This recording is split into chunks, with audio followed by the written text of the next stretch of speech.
அனைவருக்கும் என் அன்பான வணக்கங்கள். நம்ம இன்னைக்கு என்ன பார்க்க போறோம் அப்படின்னா, 4th ஸ்டாண்டர்ட்ல உள்ள தமிழ தான் நம்ம பார்க்க போறோம். டெட் பேப்பர் 1 படிக்கிறவங்க 4th ஸ்டாண்டர்ட்ல உள்ள டேர்ம் 1, டேர்ம் 2, டேர்ம் 3 இது 3ம் இந்த வீடியோல இருக்கு.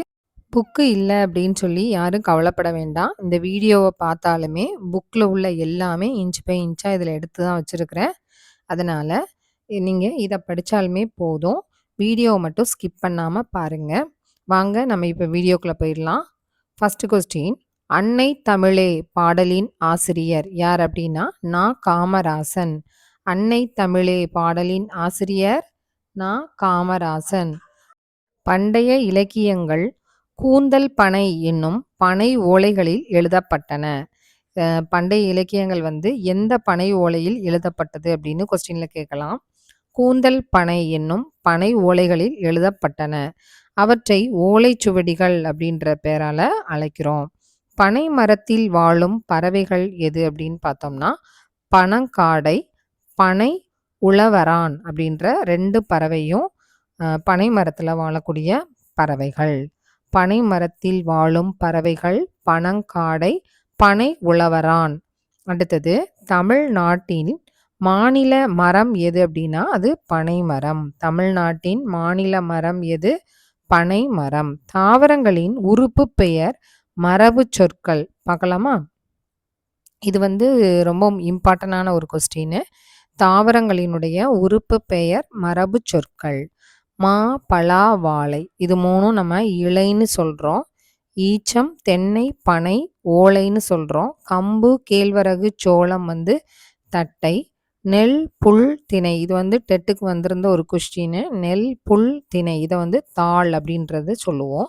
அவரை, கத்தரி, முருங்கை, அப்புறம் வெள்ளரி பிஞ்சு இதெல்லாம் வந்து நம்ம பிஞ்சு அப்படின்னு சொல்லுவோம். அடுத்தது இதை ஒருக்கா பார்த்துருவோமா? தாவரங்களின் உறுப்பு பெயர் மரபு சொற்கள். மா, பலா, வாழை இது 3ஐயும் நம்ம என்னன்னு சொல்லுவோம்? இலை அப்படின்னு சொல்லுவோம். ஈச்சம், தென்னம், பனை இது 3ஐயும் ஓலை அப்படின்னு சொல்லுவோம். கம்பு, கேழ்வரகு, சோளம் இது இந்த கொஸ்டின் தான் வரும். கம்பு, கேழ்வரகு, சோளம் வந்து தட்டை இது வரலாம். நெல், புல், திணையை வந்து தாள் இது 2ம் ரொம்ப முக்கியமானது. நெல், புல், திணை வந்து தாள். அவரை, கத்தரி, முருங்கை, வெள்ளரிய பிஞ்சுன்னு தான் சொல்லுவோம். 2 இதுவும் 5வதும் நமக்கு ஈஸியாக தெரியும். 3வதும் 4வதும் தான் கொஸ்டினில் முக்கியமாக கேட்பாங்க. அடுத்தது, பனை மரம் வந்து டேஷ் உறுப்புகளை உடையது. பனை மரம் எத்தனை உறுப்புகளை உடையது? 12 உறுப்புகளை உடையது. பனை மரம் டேஷ் உறுப்புகளை உடையதுன்னு கொஸ்டினில் கேட்கலாம். பனை மரம் 12 உறுப்புகளை உடையது. அடுத்தது, தமிழக அரசு சின்னங்கள் பார்க்கலாம். தமிழக அரசு சின்னங்கள். சின்னம் பாருங்க, ஸ்ரீவல்லிபுத்தூர் கோபுரம் தான் நமக்கு தமிழக அரசினுடைய சின்னம். பறவை எது அப்படின்னா, மரகத புறா. பாடல் தமிழ்தாய் வாழ்த்து. மலர் வந்து செங்காந்தல் மலர். நடனம் பரதநாட்டியம். மரம் பனைமரம். விலங்கு வரையாடு. விளையாட்டு கபடி. இதெல்லாம் நம்ம தமிழக அரசு சின்னங்கள் அப்படின்னு சொல்லுவோம். அடுத்தது பார்ப்போம். திணையின் உட்பிரிவே பால் ஆகும். திணையோட உட்பிரிவு என்னன்னு கேட்பாங்க. திணையின் உட்பிரிவே பால் ஆகும். பால் என்ற சொல்லிற்கு பகுப்பு என்பது பொருள். பால் என்ற சொல்லிற்கு டேஷ் என்பது பொருள், பகுப்பு என்பது பொருள். பால் வந்து எத்தனை வகைப்படும் அப்படின்னா 5 வகைப்படும். வெறுமனையா கேட்கலாம், பால் எத்தனை வகைப்படும் இப்படின்னு மட்டும்தான் கேட்பாங்க. அப்போ 5 வகைப்படும். அது என்னதெல்லாம் பார்த்தோம்னா, ஆண்பால், பெண்பால், பலர்பால், ஒன்றன் பால், பலவின் பால். இதுதான் பால், பாலினுடைய வகைகள். பால் எத்தனை வகைப்படும்? 5 வகைப்படும். அது எதெல்லாம்? ஆண்பால், பெண்பால், பலர்பால், ஒன்றன் பால், பலவின் பால். அடுத்தது பார்க்கலாமா? அடுத்தது பாருங்க, ஆ. ஆ அப்படின்னு சொன்னா என்னன்னு கேட்பாங்க. ஆ அப்படின்னா பசு. ஆனா என்னது? பசு. விஜயநகர அரசின் அவைப்புலவர் யார்? தென்னாலி ராமன். இந்த ஆங்கிறது பசுன்னு இருக்கு இல்லையா? இது ரொம்ப இம்பார்ட்டன்டான ஒரு கொஸ்டின், எக்ஸாமுக்கு வரும். அதனால இதை நோட் பண்ணி வச்சுக்கோங்க. ஆ அப்படின்னா பசு.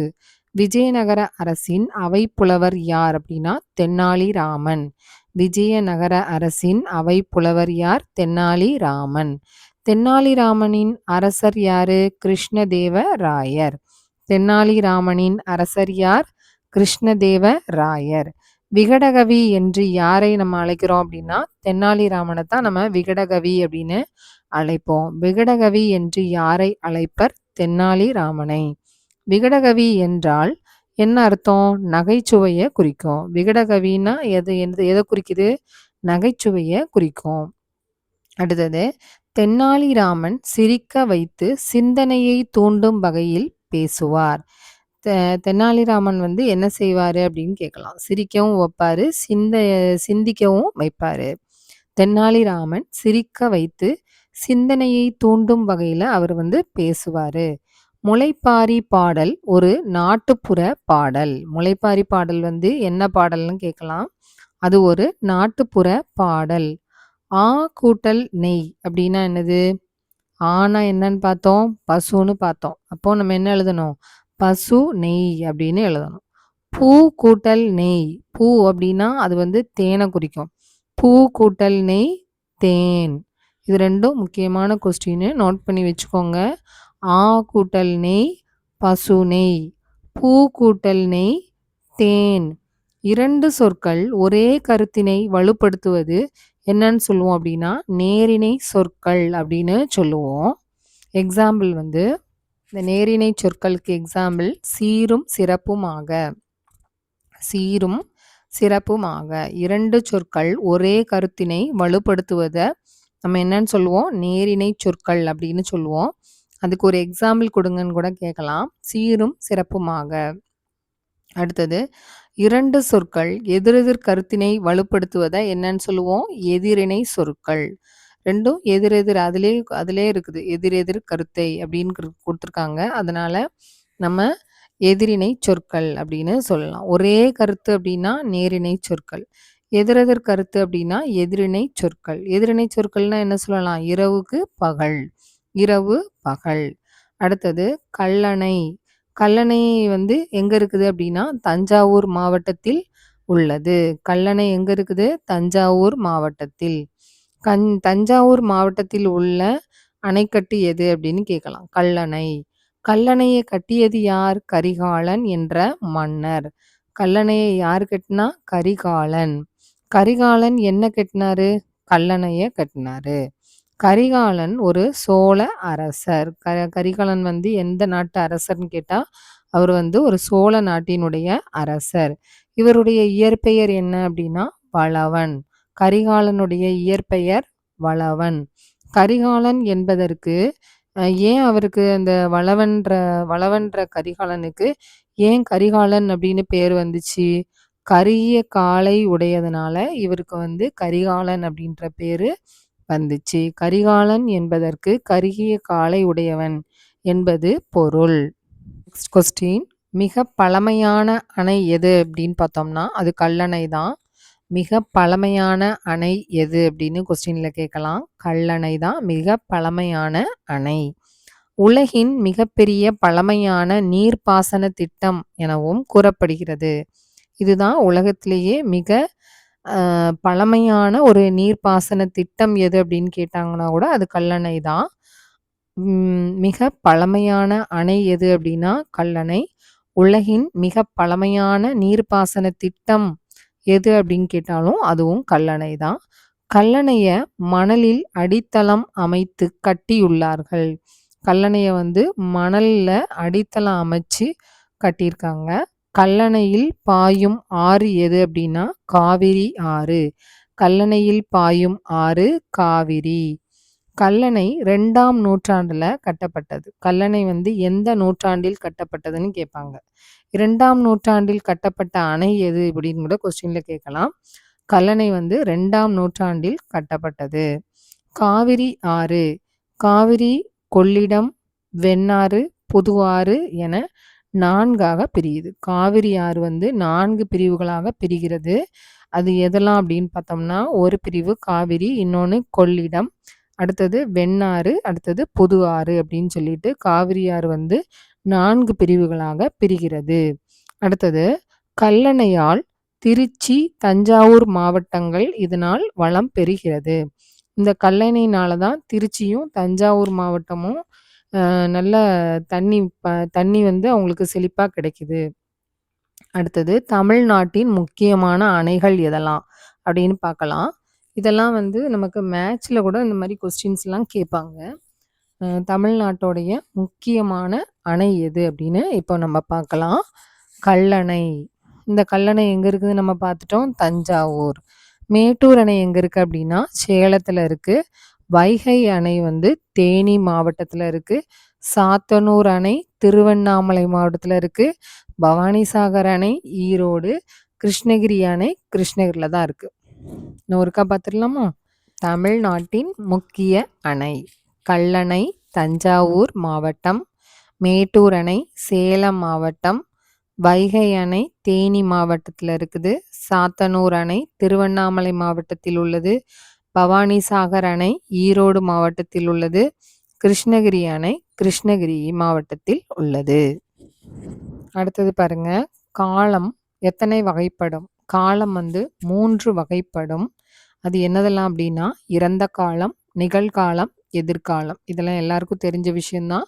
காலம் மொத்தம் 3 வகைப்படும். அவை 1 இறந்த காலம், நிகழ்காலம், எதிர்காலம். வெற்றி வேர்க்கை உதவியால் பெறும் நன்மை பாடலின் ஆசிரியர் யார் அப்படின்னா அதிவீரராம பாண்டியர். வெற்றி வேர்க்கைன்ற இந்த பாடலோட ஆசிரியர் அதிவீரராம பாண்டியர். இந்த வெற்றி வேர்க்கையில் என்ன கொடுத்துருப்பாங்கன்னா உதவியால் பெறக்கூடிய நன்மைகளை பற்றி தான் இந்த பாட்டு வந்து இருக்கும். இந்த பாட்டோட ஆசிரியர் யார் அப்படின்னா அதிவீரராம பாண்டியன். வெற்றி வேட்கை உதவியால் பெறும் நன்மை பாடலின் ஆசிரியர் யார் அப்படின்னா அதிவீரராம பாண்டியன்.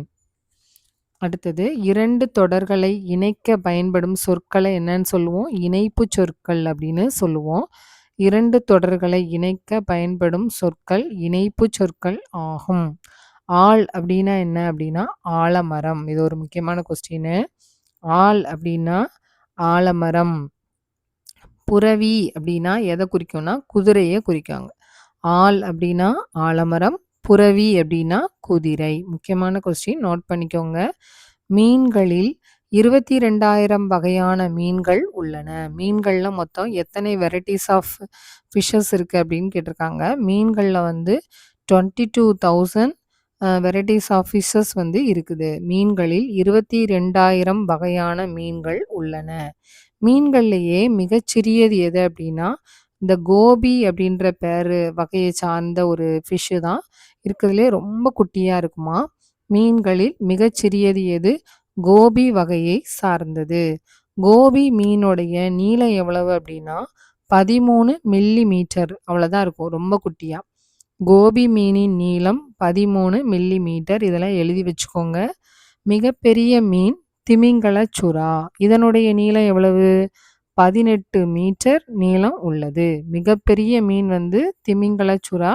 இதனுடைய நீளம் வந்து 18 மீட்டர்.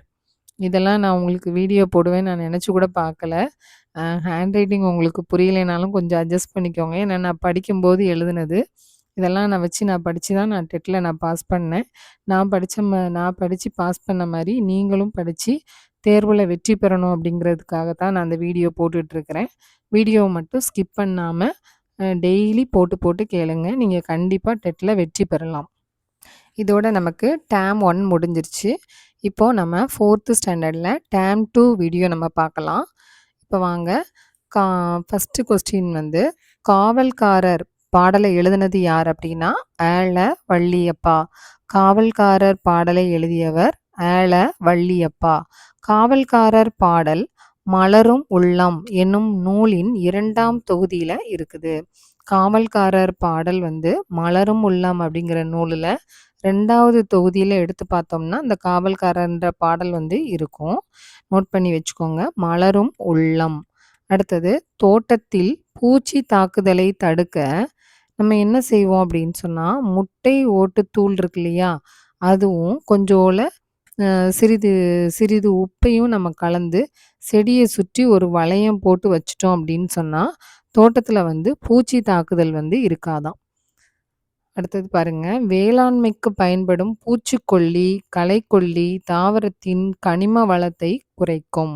வேளாண்மைக்கு பயன்படுத்தக்கூடிய அந்த பூச்சிக்கொல்லி, களைக்கொல்லி, அப்புறம் இதெல்லாம் நம்ம பயன்படுத்தினோம் அப்படின்னா, தாவரத்தினுடைய கனிம வளத்த வந்து குறைச்சிரும். மண் அரிப்பை தடுக்க மரங்கள் நட்டுதல் வேண்டும்.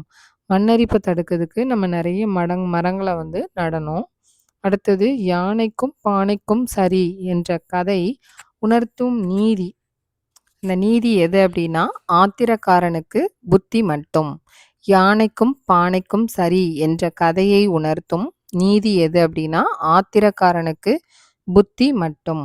வணிகர் அரபு நாட்டை சேர்ந்தவர். வணிகர்கள்லாம் வந்து எந்த நாட்டை சார்ந்தவங்க அப்படின்னா, அரபு நாட்டை சேர்ந்தவர்கள். நன்னெறி பாடலை எழுதினவங்க யாரு? துரைமங்கலம். நன்னெறி பாடலை எழுதினவங்க துரைமங்கலம். இன்னொருத்தவங்க யார் அப்படின்னா சிவப்பிரகாச சுவாமிகள். 2 பேர் தான் இந்த நன்னெறி பாடலை வந்து எழுதியிருக்காங்க. இது ஒரு முக்கியமான கொஸ்டின், நோட் பண்ணி வச்சுக்கோங்க. நன்னெறி பாடலை எழுதியவர் துரைமங்கலம், சிவப்பிரகாச சுவாமிகள். நீதி நூல்களுள் ஒன்று எது அப்படின்னா நன்னெறி. நீதி நூல்களுள் ஒன்று நன்னெறி. அடுத்தது, உலகில் உள்ள மக்கள் இன்சொல்லை கேட்டு மகிழ்வார்கள். உலகில் உள்ள மக்கள் இன்சொல்லை கேட்டு மகிழ்வார்கள். நீதிநெறி நூலில் 40 நேரிசை வெண்பாக்கள் உள்ளன. இது 2மே ரொம்ப முக்கியமானது. நீதிநெறி நூலில் மொத்தம் எத்தனை வெண்பாக்கள் உள்ளன அப்படின்னா 40 நேரிசை வெண்பாக்கள் உள்ளன. இது எழுதி வச்சுக்கோங்க. நான் இம்பார்ட்டன்ட்னு போட்டு வச்சுருக்கேன் பாருங்க. நீதிநெறி நூலில் 40 நேரிசை வெண்பாக்கள் உள்ளன. உலகில் உள்ள மக்கள் இன்சொல்லை கேட்டு மகிழ்வார்கள். உலகில் உள்ள மக்கள் இன்சொல்லை கேட்டு மகிழ்வார்கள். அடுத்து நெக்ஸ்ட்டு இதே மாதிரி தான். உலகில் உள்ள மக்கள் வன்சொல்லை கேட்டு மகிழ மாட்டார்கள். உலகத்தில் உள்ள மக்கள் இன்சொல்லை கேட்டு மகிழ்வாங்க, ஆனால் வன்சொல்லை கேட்டு மகிழ மாட்டார்கள். அடுத்த கொஸ்டின் வந்து, குளிர்ச்சி பொருந்திய நிலவின் ஒளி கண்டு கடல் பொங்கும். குளிர்ச்சி பொருந்திய நிலவினுடைய ஒளியை கண்டு கடல் என்ன செய்யும்? பொங்கும்.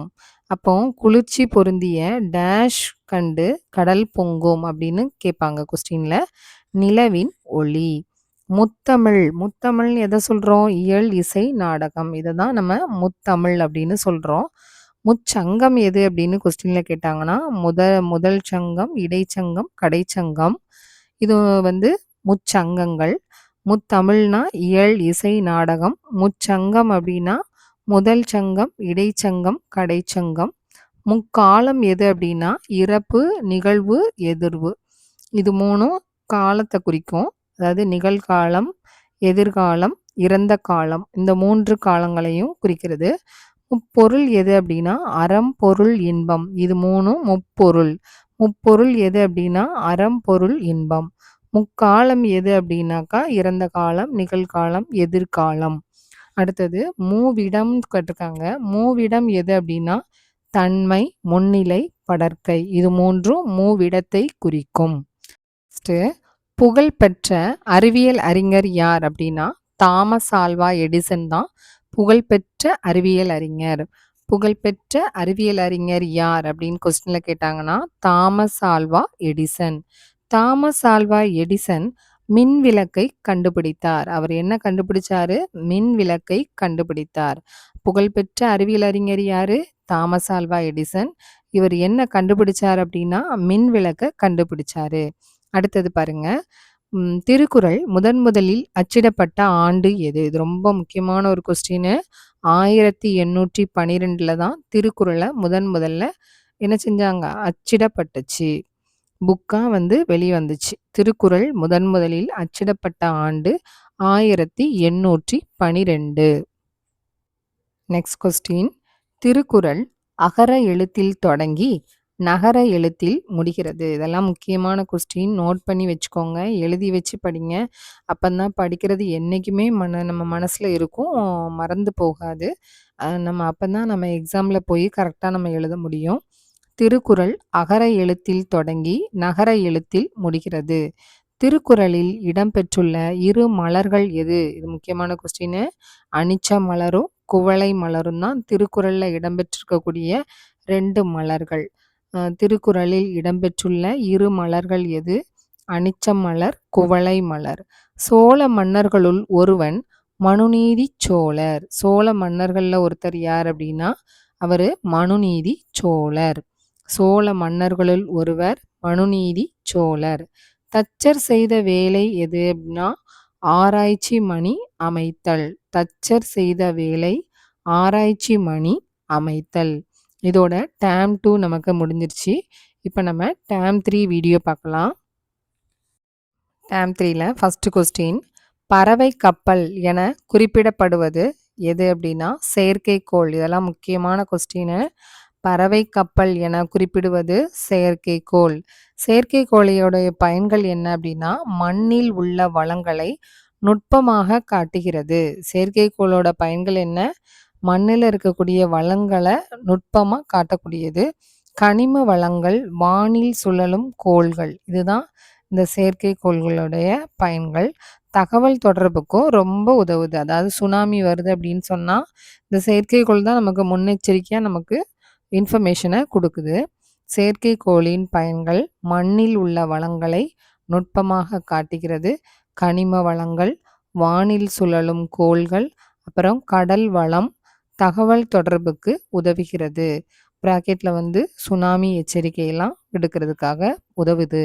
அடுத்தது, வானில் செலுத்திய செயற்கைக்கோள்களுக்கு என்ன பேர் சூட்டப்பட்டுச்சு அப்படின்னா ஆரியப்பட்டா, பாஸ்கரர் அப்படின்ற 2 பெயர்களையும் வானில் செலுத்தக்கூடிய அந்த செயற்கைக்கோளுக்கு பெயர் சூட்டினாங்க. எந்த ஆரியப்பட்டா எந்த ஆண்டுனா 1975 ஏப்ரல் 19. பாஸ்கரா 1979. இது எதுக்காக இது பண்ணாங்க அப்படின்னா புவி ஆய்வு செயற்கைக்கோள். இது என்ன செயற்கைக்கோள் அப்படின்னா புவியை ஆராய்ச்சி பண்ணுறதுக்காக அனுப்பப்பட்ட செயற்கைக்கோள். இந்த ஆரியப்பட்டா, பாஸ்கரர் இவங்க 2 பேரும் தான் அந்த வானவியல்லையும் கணிதவியல்லையும் சிறந்து விளங்கினாங்க. அதனால தான் இவங்க 2 பேரோட பேர்லையும் செயற்கைக்கோளை செலுத்தினாங்க. அடுத்து இவங்க 2 பேரும் என்ன இதில் வல்லுநர்கள்? வானவியலில் வல்லுநர், கணிதத்திலையும் சிறந்து விளங்கினாங்க. அடுத்தது ரோஹிணி. இந்த ரோஹிணி 1979லையும் 1980லையும் இந்தியாவில் தயாரிக்கப்பட்டு ஏவப்பட்ட ஒரு செயற்கைக்கோள். இந்தியாவில் தயாரிக்கப்பட்டு ஏவப்பட்ட செயற்கைக்கோள் எது அப்படின்னு கேட்டாங்கன்னா ரோஹிணி அப்படின்னு எழுதணும். எந்த ஆண்டு அப்படின்னா 1979 டு 1980லையும். அடுத்தது ஆப்பிள். ஆப்பிளுங்கிறது 1981ல் இந்தியாவில் முதல் தகவல் தொடர்பு செயற்கைக்கோள் ஆகும். கொஸ்டின் நல்லா நோட் பண்ணிக்கோங்க, இதெல்லாம் ரொம்ப இம்பார்ட்டன்ட். இந்தியாவின் முதல் தகவல் தொடர்பு செயற்கைக்கோள் எது அப்படின்னு கேட்டாங்கன்னா ஆப்பிள். எந்த வருஷம்? 1981. தெற்காசியா செயற்கைக்கோள் 2017. தெற்காசியா செயற்கைக்கோள் 2017. அது என்னன்றதை பார்த்துருவோம். அண்டை நாட்டில் பயன்பாட்டிற்காக தகவல் தொடர்பு மற்றும் ரிமோட் சென்சிங் பயணிகளுக்கு ஏவப்பட்டது. அதாவது பக்கத்து நாடுகளோடைய பயன்பாட்டுக்காகவும் தகவல் தொடர்புக்காகவும் ரிமோட் சென்சிங்கில் இந்த பணிகளுக்கு ஏவப்பட்டது. எது அப்படின்னு சொன்னான்னா தெற்காசிய செயற்கைக்கோள். எந்த ஆண்டு அப்படின்னா 2017. இந்தியாவின் விண்வெளி ஆய்வு நிறுவனம் எது அப்படின்னா இஸ்ரோ, ISRO அப்படின்னு ஷார்ட்டாக சொல்லுவோம். இந்தியாவின் விண்வெளி ஆய்வு நிறுவனம் இஸ்ரோ, ISRO. அடுத்தது நெக்ஸ்ட் கொஸ்டின் இந்தியா விண்ணுக்கு அனுப்பிய செயற்கைக்கோள்கள் எதெல்லாம் அப்படின்னா ஆரியப்பட்டா. இதுதான் முதல்ல இந்தியா விண்வெளியில் அனுப்பிய முதல் செயற்கைக்கோள். விண்ணுக்கு அனுப்பிய முதல் செயற்கைக்கோள் எது அப்படின்னா ஆரியப்பட்டா தான். 2வது எது அப்படின்னா பாஸ்கரர் 1. சரிங்களா? முதல் ரிமோட் சென்சிங் எது அப்படின்னா அது பாஸ்கரர் தான். அடுத்தது ரோஹிணி. 3வதா ரோஹிணி. 4வது சந்திராயன் 1. இந்த சந்திராயன் 1 எந்த ஆண்டுனா 2008. இது எதுக்காக அப்படின்னா சந்திரனை நோக்கி பயணிக்கிறதுக்காக. சரிங்களா? நிலாவை போய் அடையிறதுக்காக கொண்டு வரப்பட்ட செயற்கைக்கோள் தான் இந்த சந்திராயன் 1. எந்த வருஷம்? 2008. பல்வேறு ஜிசாட் பல்வேறு ஜிசாட் 30 அப்படிங்கிறது 5வதா கொண்டு வந்த ஒரு செயற்கைக்கோள். ஜிஎஸ்ஏடி ஜஸ்ட் ஜிசாட் அப்படின்னு பேரு. தொடர் தகவல் தொடர்பு இதுக்கு இன்னொரு பேரு. மாசில்லாத உலகத்தை நம்ம என்னன்னு சொல்லுவோம்? ஒரு மகிழ்வான உலகம் அப்படின்னு சொல்லுவோம். மகிழ்வான உலகம் எது அப்படின்னு கொஸ்டின்ல கேட்கலாம். மாசில்லாத உலகம். மாசில்லாத உலகம் எது அப்படின்னு கேட்பாங்க. மகிழ்வான உலகம். எப்படி கொஸ்டின்ல கேட்டாலும் நமக்கு ஆன்சர் பண்ண தெரியணும். அடுத்தது பாட்டு போட்டியில் வெற்றி பெற்றது எது? காகம் தான். இந்த பாடத்தை அந்த பாடத்தில் உள்ள கதையை படிச்சாதான் நமக்கு இது தெரியும். பாட்டு போட்டியில் வெற்றி பெற்றது காகம். காகம் வந்து எத்தனாவது பிரைஸ் வாங்குச்சு அப்படின்னா முதல் பரிசு. பாட்டு ராணி என்ற பட்டத்தை காகம் தலையில் கிரீடமாக மயில் சூட்டியது. காகத்துக்கு வந்து தலையில கிரீடமா யார் சூட்டினாங்க? மயில். என்ன பட்டம்? பாட்டு ராணி அப்படிங்கிற பட்டம். மரங்கொத்தி பறவை மரத்தை ஒரு நொடிக்கு எத்தனை முறை கொத்தும் அப்படின்னா, இதெல்லாம் முக்கியமான கொஸ்டின் பார்த்துக்கோங்க. 20 முறை கொத்தும். மரங்கொத்தி பறவை மரத்தை ஒரு நொடிக்கு 20 முறை கொத்தும்.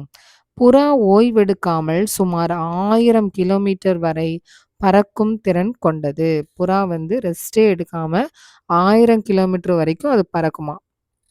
அடுத்தது நாட்டுப்புற கலைகள் என்பவை நாட்டுப்புற மக்களின் உணர்ச்சி வெளிப்பாடாகும். நாட்டுப்புற கலைகள் என்பவை நாட்டுப்புற மக்களுடைய உணர்ச்சி வெளிப்பாடாகும்.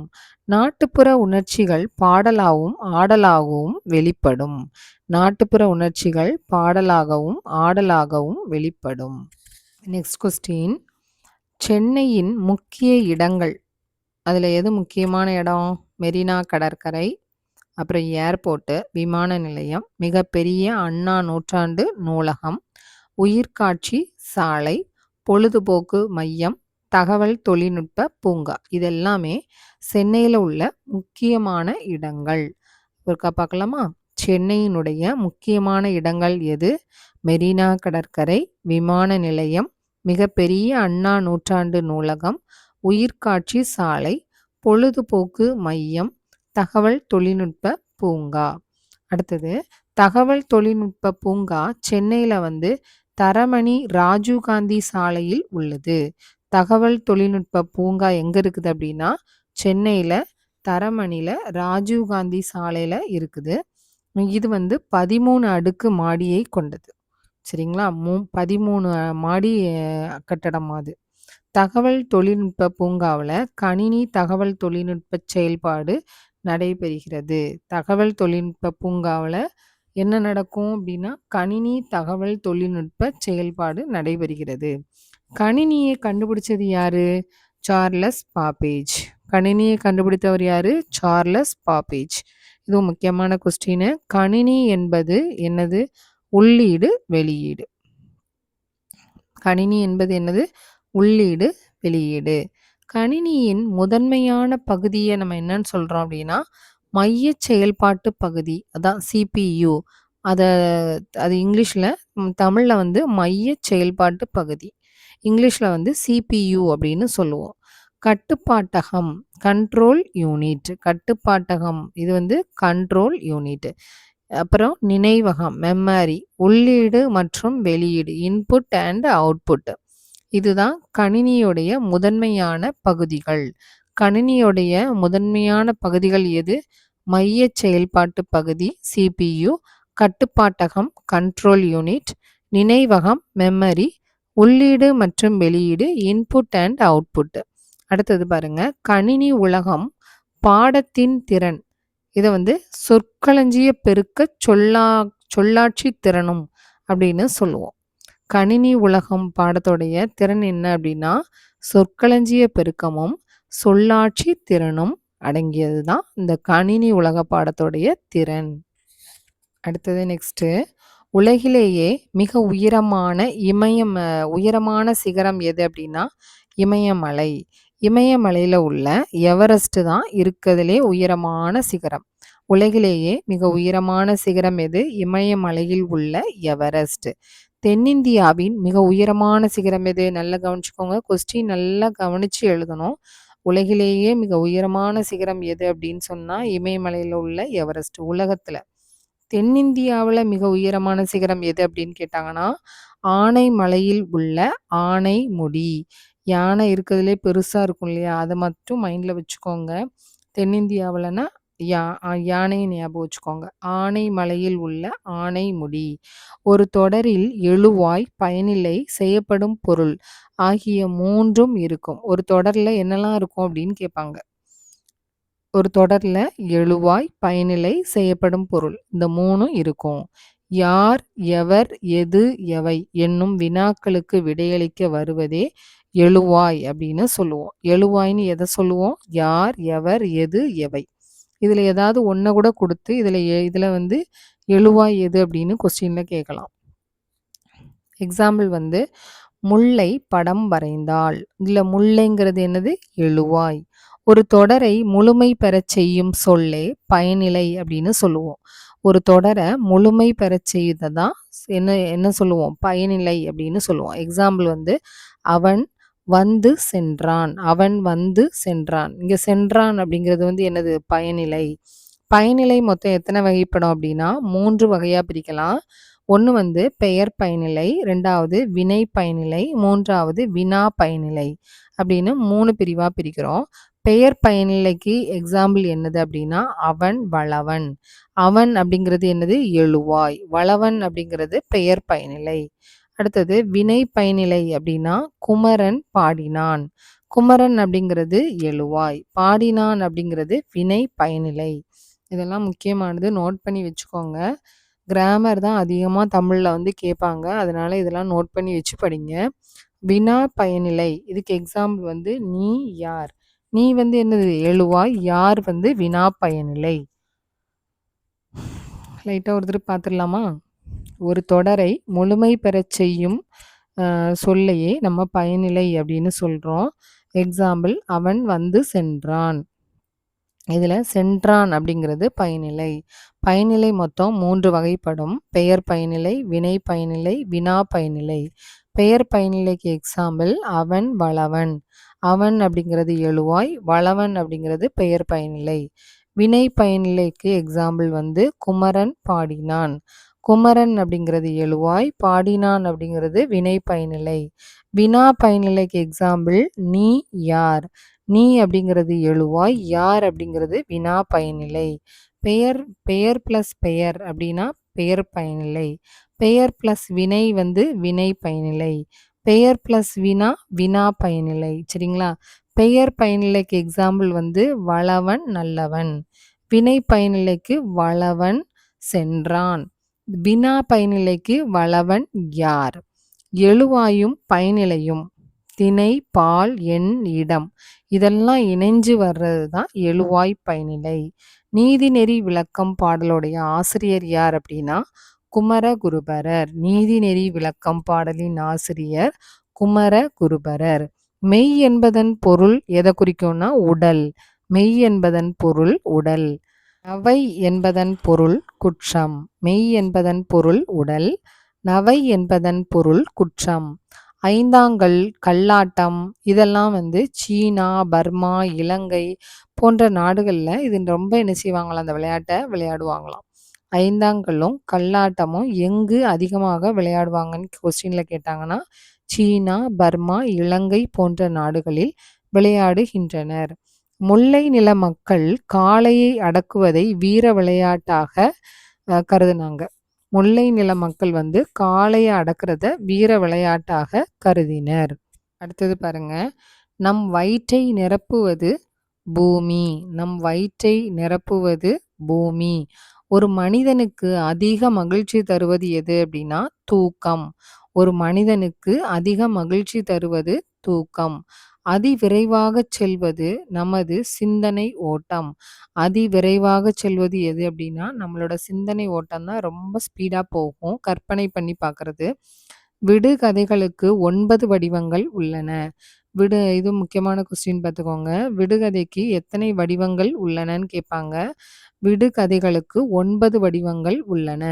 அது எதெல்லாம் அப்படின்னா புதிர், சொல் விளையாட்டு, அப்புறம் மாற்றெழுத்து புதிர், வினோதச் சொற்கள், எழுத்துக்கூட்டு, விகடம், ஓவிய புதிர், சொற்புதிர், நொடி வினா. இது எல்லாமே விடுகதைகளுக்குள்ள 9 வடிவங்கள். இதோட நமக்கு டேர்ம் 1, டேர்ம் 2, டேர்ம் 3 3ம் நம்ம முடிச்சுட்டோம். கொஞ்சம் ஸ்பீடா போயிட்டேனா, இல்ல ஸ்லோவா போயிட்டேனான்னு எனக்கு தெரியல. வீடியோவ மட்டும் நீங்க திரும்ப திரும்ப போட்டு கேளுங்க. கண்டிப்பா நம்ம டெட் தேர்வுல வெற்றி பெறலாம். நான் ஆல்ரெடி 3 ஸ்டாண்டர்டும், 5த் ஸ்டாண்டர்ட்ல உள்ளது டேர்ம் 1, டேர்ம் 2, டேர்ம் 3 3மே நான் போட்டிருக்கேன். பார்க்காதவங்க அந்த வீடியோவ பார்த்துருங்க. 4த்துக்குள்ள வீடியோஸையும் 5த்து, 3 இது 3யும் படிச்சுக்கோங்க. அதே மாரி த ட பேப்பர் 1 எழுதுறவங்க 3, 4, 5த்து மட்டும் படிச்சா போதாது. 6த், 7த், 8த்தையும் நீங்க தமிழ்ல படிச்சா தான் நமக்கு அதுலருந்தும் நமக்கு நெறைய கொஸ்டின்ஸ் கேட்பாங்க. அதனால இத மட்டும் நீங்க தயவுசெய்து படிக்காதீங்க. 6த், 7த், 8த்துல உள்ள தமிழையும் படிச்சு வச்சுக்கோங்க. அப்பதான் நம்ம தேர்வுல வெற்றி பெற முடியும். இந்த வீடியோ உங்களுக்கு யூஸ்ஃபுல்லா இருந்திருக்கும்னு நெனைக்கிறேன். இந்த வீடியோ உங்களுக்கு பிடிச்சிருந்தா லைக் பண்ணுங்க, ஷேர் பண்ணுங்க, கமெண்ட் பண்ணுங்க. சப்ஸ்கிரைப் பண்ண மறந்துறாதீங்க. Thank you so much.